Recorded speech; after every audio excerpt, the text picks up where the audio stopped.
नमस्कार विद्यार्थी मित्रांनो, तुमचं या लेक्चरमध्ये स्वागत आहे. तर आज आपण पाहणार आहोत सेक्शन 16 ऑफ लिमिटेशन ॲक्ट. तर चला तर सुरुवात करूया. तर सेक्शन 16 आपल्याला काय सांगतो? Effect of death on or before the accrual of the right to sue. म्हणजे काय की राईट टू स्यू हा अराईज झाला डेथ होण्याच्या नंतर किंवा ज्या दिवशी डेथ झाला त्या दिवशीच राईट टू स्यू अराईज झाला.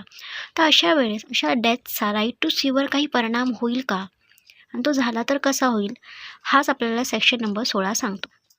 तर चला तर आपण सबसेक्शन्स पाहू. सबसेक्शन 1 ऑफ सेक्शन 16 आपल्याला काय सांगतो की जेव्हा एखाद्या पर्सनचा right to institute a suit or make N application, खटला दाखल करण्याचा अधिकार किंवा ॲप्लिकेशन दाखल करण्याचा अधिकार कधी अस्तित्वात येतो? ज्या दिवशी त्याची डेथ होते, ज्या दिवशी तो वारतो, किंवा त्याच्या डेथच्या नंतर असा राईट टू स्यू अराईज होतो. अशा वेळेस काय होणार? अशा वेळेस जेव्हा तो मरण पावला, म्हणजे त्या दिवशी त्याची डेथ झाली त्या दिवशीच असा राईट टू स्यू अराईज झाला, किंवा राईट टू स्यू अराईज झाला त्याच्या मरणोत्तर, त्याच्या मरणानंतर, अशा वेळेस तो प्लॅन्टिफ वारलेला आहे, तो नाहीच आहे या जगामध्ये. अशा वेळेस त्याचा जो लीगल रिप्रेझेंटेटिव्ह जो आहे, तर लीगल रिप्रेझेंटेटिव्ह काय करू शकतो? खटला दाखल करू शकतो किंवा न्यायालयामध्ये काय करू शकतो? ॲप्लिकेशन देऊ शकतो. परंतु प्रोवायझो काय आहे? एक्सेप्शन हे आहे की जो लीगल रिप्रेझेंटेटिव्ह आहे त्याला कोणतीही लीगल डिसॅबिलिटी नसावी. म्हणजे काही जर तो कुठल्याही लीगल डिसॅबिलिटीने ग्रस्त असेल, लीगल डिसॅबिलिटी आपण सेक्शन 6मध्ये ऑलरेडी पाहिलेली आहे. जो मायनर असेल, अनसाउंड ऑफ माइंड असेल, इन्सेन असेल, अशा कुठल्याही प्रकारची जर त्याला लीगल डिसॅबिलिटी असेल तर पिरियड ऑफ लिमिटेशन तोपर्यंत सुरू होणार नाही जोपर्यंत त्याची लीगल डिसॅबिलिटी संपणार नाही. जेव्हा त्याची लीगल डिसॅबिलिटी ही सीज होईल, संपुष्टात येईल, संपेल, अशा वेळेस त्याच्यानंतर पिरियड ऑफ लिमिटेशन स्टार्ट होईल आणि जो लीगल रिप्रेझेंटेटिव्ह आहे तो काय करू शकतो? न्यायालयामध्ये जाऊन सूट दाखल करू शकतो किंवा ॲप्लिकेशन देऊ शकतो. उदाहरणार्थ पाहूया की 2 घरं आहेत, एक एचं घर आहे आणि एक बीचं घर आहे, आणि दोन्ही घरं जी आहेत ती एकमेकांना लागून आहेत. ठीक आहे. तर बी काय करतो? त्याच्या घरावर, म्हणजे त्याच्या ज्या घराच्या छतावर एक टाकी लावून घेतो पाण्याची, जेणेकरून for the purpose of the using of this water in is washroom. त्याच्या वॉशरूममध्ये पाण्याचा वापर करण्याकरिता तो त्याच्या छतावर एक टाकी लावून घेतो. तर टाकी जी आहे, ती पाण्याची टाकी जी आहे चांगल्या रीतीने काम करते. काही कालावधीनंतर, काही वर्षानंतर काय होतं? तर पाण्याचे टँक जो आहे, टाकी जो आहे, त्याच्यामध्ये लिकेज होतं, आणि हे जे बीच्या टँकचं जे पाणी आहे ते एच्या घरामध्ये जातं. एच्या घराची जी भिंत आहे किंवा तिची प्रॉपर्टी डॅमेज करतं. आणि जेव्हा ही जो राईट टू स्यू अराईज झाला, म्हणजे जेव्हा बीची टाकी लीक झाली आणि एच्या घरावर त्याची प्रॉपर्टी डॅमेज झाली, हा जो कॉज ऑफ ॲक्शन कधी अराईज झाला? उदाहरणार्थ ज्या दिवशी मरण पावला त्या दिवशी बीची टाकी लीक झाली आणि एची प्रॉपर्टी डॅमेज व्हायला सुरुवात झाली, किंवा ए वारल्यानंतर बीची टाकी लीक झाली आणि त्याचं एचं जी प्रॉपर्टी आहे ती डॅमेज झाली. अशा वेळेस काय होईल? अशा वेळेस जे एचे लीगल रिप्रेझेंटेटिव्ह आहेत ते काय करू शकतात? न्यायालयामध्ये जाऊन बीच्या विरोधात खटला दाखल करू शकतात. ठीक आहे. परंतु हा जो लीगल रिप्रेझेंटेटिव्ह आहे त्याला कुठल्याही प्रकारची लीगल डिसॅबिलिटी नसावी. ठीक आहे. तो कुठल्याही प्रकारच्या लीगल डिसॅबिलिटीने ग्रस्त नसावा, आणि जर तो असेल, लीगल डिसॅबिलिटी असेल त्याला, तर त्याचा जो पिरियड ऑफ लिमिटेशन आहे तो कधी सुरू होईल? तर पिरियड ऑफ लिमिटेशन रन व्हायला स्टार्ट होईल जेव्हा अशा लीगल रिप्रेझेंटेटिव्हची लीगल डिसॅबिलिटी जी आहे ती संपुष्टात येईल, लीगल डिसॅबिलिटी सीज होईल.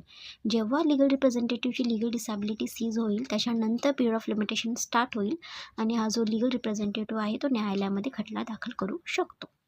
सबसेक्शन 2 ऑफ सेक्शन 16 आपल्याला काय सांगतो की जेव्हा देखील प्लॅन्टिफचा कॉज ऑफ ॲक्शन अराईज होतो आणि प्लॅन्टिफला राईट येतो जो की डिफेंडंटच्या विरोधामध्ये तो खटला दाखल करू शकतो, त्या दिवशी, ज्या दिवशी डिफेंडंटचा मृत्यू होतो किंवा प्लॅन्टिफचा कॉज ऑफ ॲक्शन अराईज होतो डिफेंडंटच्या मृत्यूच्या नंतर, अशा वेळेस जो प्लॅन्टिफ आहे तो डिफेंडंटच्या लीगल रिप्रेझेंटेटिव्हच्या विरोधामध्ये खटला दाखल करू शकतो.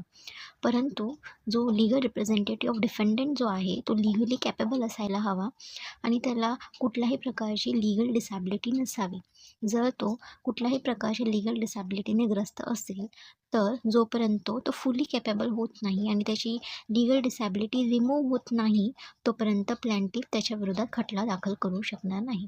So the moment when the defendant of the legal representative जो आहे लीगल रिप्रेझेंटेटिव्ह ऑफ द डिफेंडंटची ज्या ज्या दिवशी देखील लीगल डिसॅबिलिटी रिमूव्ह होईल त्याच्यानंतर जो आहे प्लॅन्टिफ त्याच्या विरोधामध्ये खटला दाखल करू शकतो. सो प्लॅन्टिफचा जो पिरियड ऑफ लिमिटेशन आहे तो तेव्हापासून स्टार्ट होईल जेव्हा लीगल रिप्रेझेंटेटिव्हची डिसॅबिलिटी संपुष्टात येईल आणि तो लीगली कॅपेबल होईल. ठीक आहे.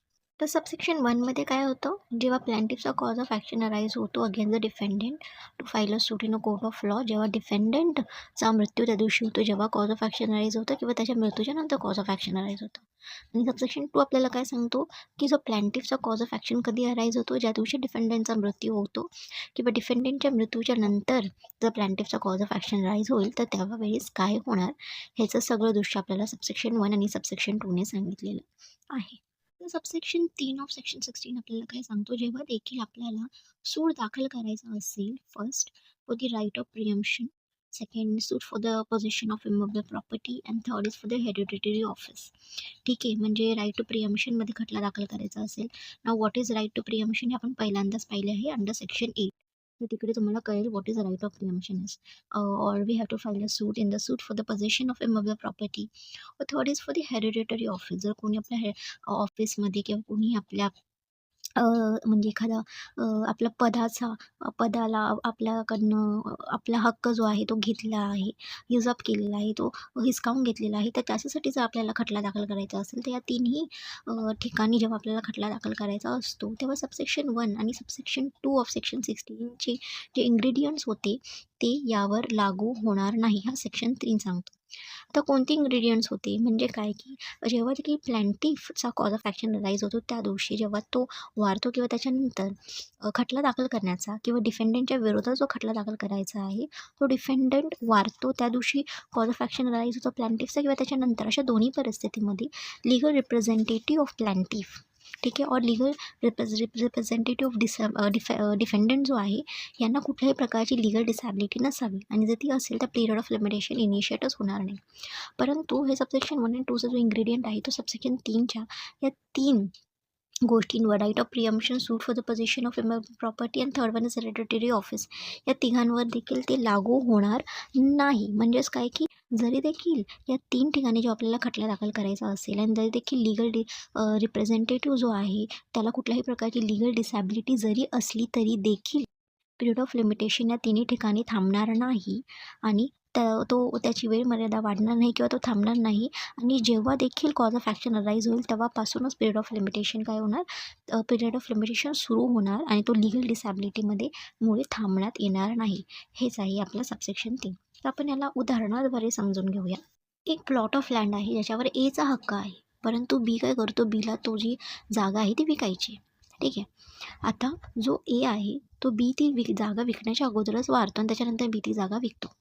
आता याच्यामध्ये एचे जे हेअर्स आहेत, लीगल रिप्रेझेंटेटिव्ह आहेत, त्यांना त्या जागेवर त्यांचा हक्क आहे. ठीक आहे. आणि जरी ते कुठल्या लीगल डिसॅबिलिटीने ग्रस्त असतील किंवा इव्हन दो एची डेथ झालेली आहे, अशा कुठल्याही प्रकारच्या कारणांमुळे देखील पिरियड ऑफ लिमिटेशन थांबणार नाही. आणि ज्या वेळेस एचा कॉज ऑफ ॲक्शन अराईज होईल त्या वेळेसपासूनच त्याचा पिरियड ऑफ लिमिटेशन स्टार्ट होईल आणि त्याचे लीगल रिप्रेझेंटेटिव्हना काय करावं लागेल, खटला त्याच वेळेमध्ये दाखल करावा लागेल. Even though they are suffering from the legal disability or because of the death, कुठल्याही कारणांमुळे काय होणार, पिरियड ऑफ लिमिटेशन थांबणार नाही. ठीक आहे. एक्झाम्पल नंबर 2 आहे for the possession of immovable property. ठीक आहे. आता ए आहे, एचं एक घर आहे आणि तो त्याचा ओनर आहे. बी काय करतो, ते जे घर आहे तो इल्लिगली काय करतो, ऑक्युपाय करतो. आता एकडे काय झाला, त्याचा कॉज ऑफ ॲक्शन अराईज झाला की त्याच्या प्रॉपर्टीवर कोणीतरी इल्लिगली ट्रेसपास केलेला आहे आणि तो काय करू शकतो, त्याला बाहेर काढू शकतो. तर परंतु ए काय होतं, एचा मृत्यू होतो बिफोर फायलिंग फॉर एव्हिक्शन सूट. एव्हिक्शन सूट दाखल करण्याच्या अगोदरच एचा मृत्यू होतो.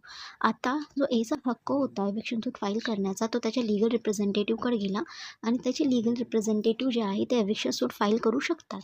आणि यामध्ये जरी त्यांना कुठली लीगल डिसॅबिलिटी असेल किंवा कुठलंही कारण असेल, या कुठल्याही कारणामुळे पिरियड ऑफ लिमिटेशन काय होणार नाही, थांबणार नाही आणि जो आहे तो त्याच प्रकारे रन होणार आहे. ठीक आहे.